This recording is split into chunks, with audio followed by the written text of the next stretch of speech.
एक समय की बात है। एक घना जंगल था जहाँ कई जानवर मिलजुल कर रहते थे। उसी जंगल में एक बहुत ही चालाक लोमड़ी रहती थी जिसका नाम था चमकी। चमकी अपने तेज दिमाग और चतुराई के लिए पूरे जंगल में जानी जाती थी।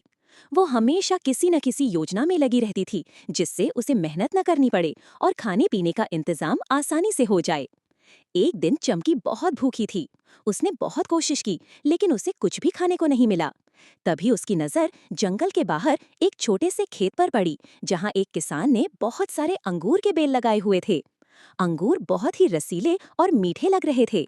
चमकी के मुंह में पानी आ गया। वो बेलों के पास गई और अंगूर खाने की कोशिश करने लगी, लेकिन बेल बहुत ऊंचे थे। चमकी ने छलांग लगाई, फिर से लगाई, लेकिन हर बार वो अंगूर तक पहुंच नहीं पाई। उसने पेड़ पर चढ़ने की कोशिश की, लेकिन उसका वजन ज्यादा था और वो गिर पड़ी। कई बार कोशिश करने के बाद जब उसे अंगूर नहीं मिले तो वो थक गई और दूर हटकर बैठ गई। थोड़ी देर सोचने के बाद चमकी ने खुद से कहा, ये अंगूर तो वैसे भी खट्टे होंगे। यह कहकर वो मुंह फेरकर वापस जंगल की ओर चल पड़ी। कुछ दूरी पर जाते ही उसे खरगोशों का एक परिवार दिखा जो गाजर खा रहा था। चमकी की आंखें चमक उठीं, लेकिन वो जानती थी कि अगर वो सीधे हमला करेगी तो खरगोश भाग जाएंगे। उसने योजना बनाई। वो धीरे धीरे खरगोशों के पास गई और दुखी स्वर में बोली, मुझे बहुत तेज बुखार है, मुझे कुछ खाने को दे दो वरना मैं यहीं मर जाऊंगी। खरगोश दयालु थे। उन्होंने चमकी को कुछ गाजर दे दी। चमकी ने तुरंत गाजर खाई और मन ही मन मुस्कुराई। एक और चालाकी काम आई। पर यह सिलसिला बहुत दिनों तक नहीं चला। जंगल के जानवर उसकी चालाकियों से परेशान हो गए थे।